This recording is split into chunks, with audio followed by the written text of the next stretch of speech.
This is Eagle Al, and today we're going to talk about Eli Ricks, him possibly being in the mix. Also, we got to talk about AJ Brown. He speak on mental health. And lastly, TJ Watt. Trade rumors are heating up. But let's get straight into it. All right, we're not going to waste any time today. No quick hits. We just going to get straight into the topics. So I want to start with AJ Brown mental health. What do I mean by that? So he released some clips talking about how he deal with mental health because Karen Lacey out of LSU, less for YouTube purposes, he deleted himself. I know it's multiple reports coming out. It was because court date he had, or I heard he was getting chased by the police. It was some argument, but what I do know that is a fact. It was a car crash. Somebody lost his life, and months later, somebody took their life. Those are the facts. All of the other stuff, I really don't know. And I'm kind of ignorant to it. It's messed up, man. You know, he had a lot of life ahead of him. Probably couldn't deal with the mental stress. He was projected to go in the first round, second round. This stuff start coming out. Maybe he was going to go undrafted. Maybe a team wouldn't even touched him. And now his family future, who he thought he was going to be able to carry, is all gone. And he probably, holding a lot of weight on his shoulders and on his heart, and just ended it all, man. It's sad. And even his dad put something out, like, you got to check on your kids' mental health. It's just sad all the way. And AJ Brown dropped these clips, and it's about 3 minutes, so I'm going to let both clips play. Someone here in the audience that maybe is similar to where you were when you were a college student, that sense of, yeah, I think I know where the counseling center is. I think it's over by that parking garage on Campus Avenue, which is where it is. But no, I'm not. I'm a river. I'm going to flow. Yeah. But they have legit concerns that are getting in their way. What would you say to them? I would tell them to don't hesitate. First, I would tell them to find a higher power, to find God.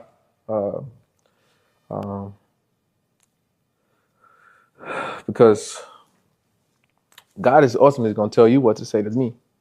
And so I'm not against talking to a therapist, but first I would just tell you to talk to him. He has all the answers. No one on this planet has all the answers. I think we use 10% of our brain, right? And even the smartest person in the world don't have all the answers. And if we had all the answers, we wouldn't need God for nothing, right? And so that's why I would tell you, I'm persuading you to go to him, right? Crack up your Bible, read the Gospels, Matthew, Mark, Luke, and John. Learn about the love that he has for you, and grow there first. And then you go talk to your counselor and you go sit down and talk to someone. It's going to be very helpful. Yeah. They don't have all the answers, but he does, right? And when you talk about anxiety, you talk about things that worry you. Again, here I am, popping myself. Hey, just give it to God.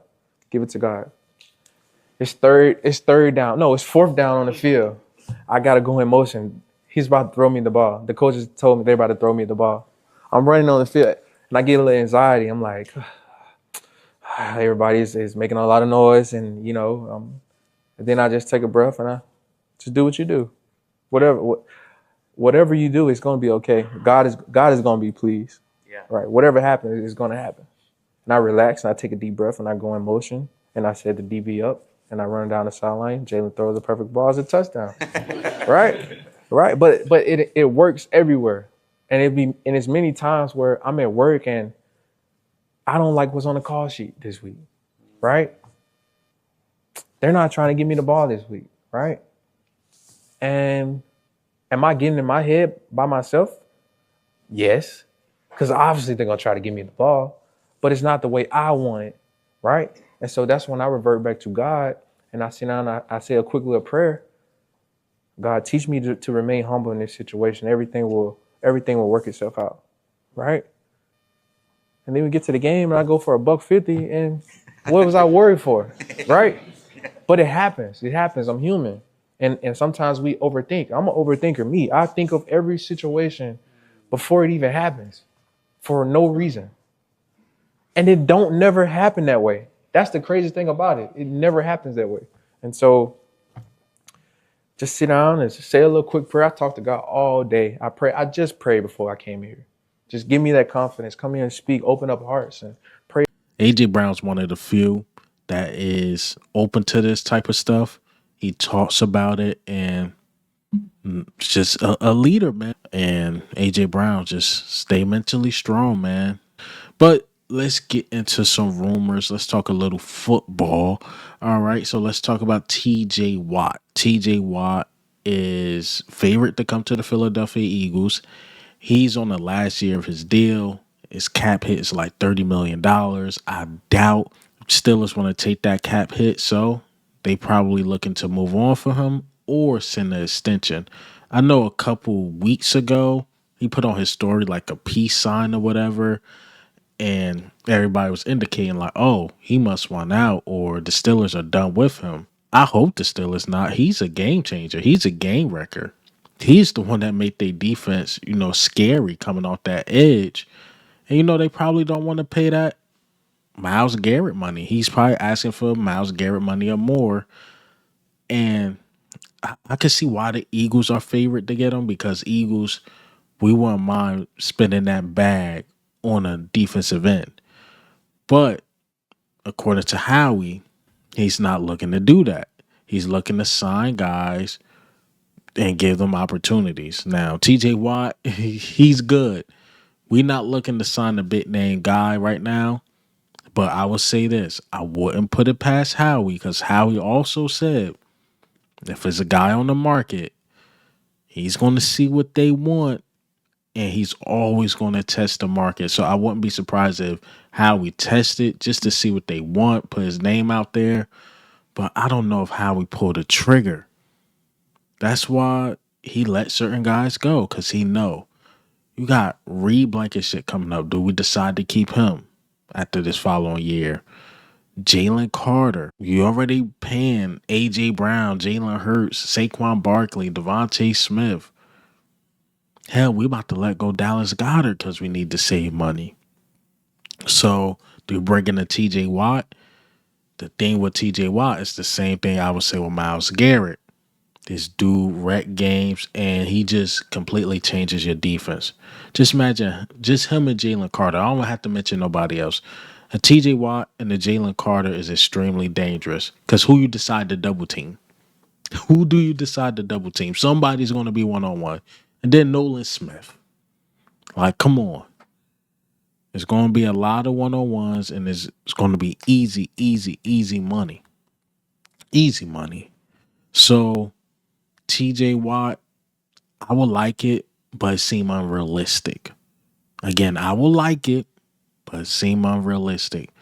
But you never know what Howie rolls, man. You never know what Howie rolls, man. Maybe he walked back like, you know what? Hey, Jeff, let's make one more big signing. This guy's different. So we'll see. We'll definitely see.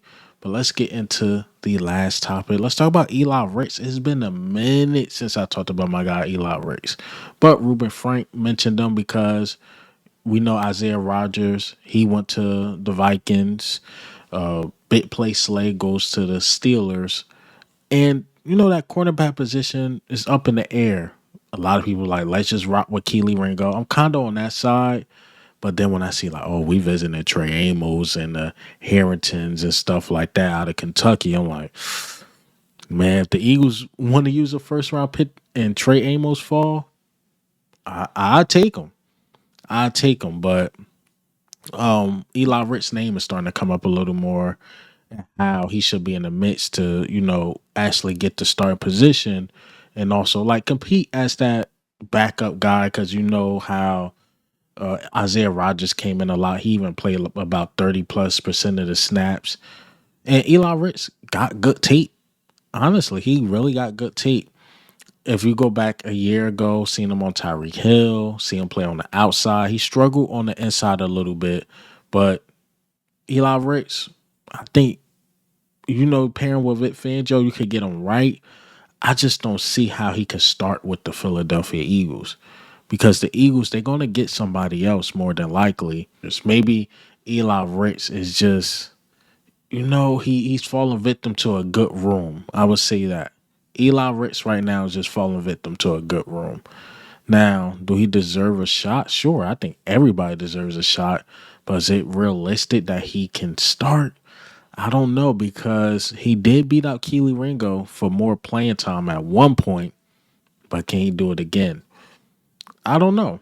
But Eli Ricks, it's good to see his name back in the mix, see what he can do because he was a future guy I was looking at when he went undrafted and we picked him up. I'm like, okay, this is a future move. This is definitely a future move, and the future is here. Is Eli Ricks ready? We'll see. But that's all I got for you guys today. And hey, man, what do you think and how do you feel? AJ Brown speak on his mental health. Also, the TJ Watt rumors. How we make it happen. This is Eagle Out, man. I'm out.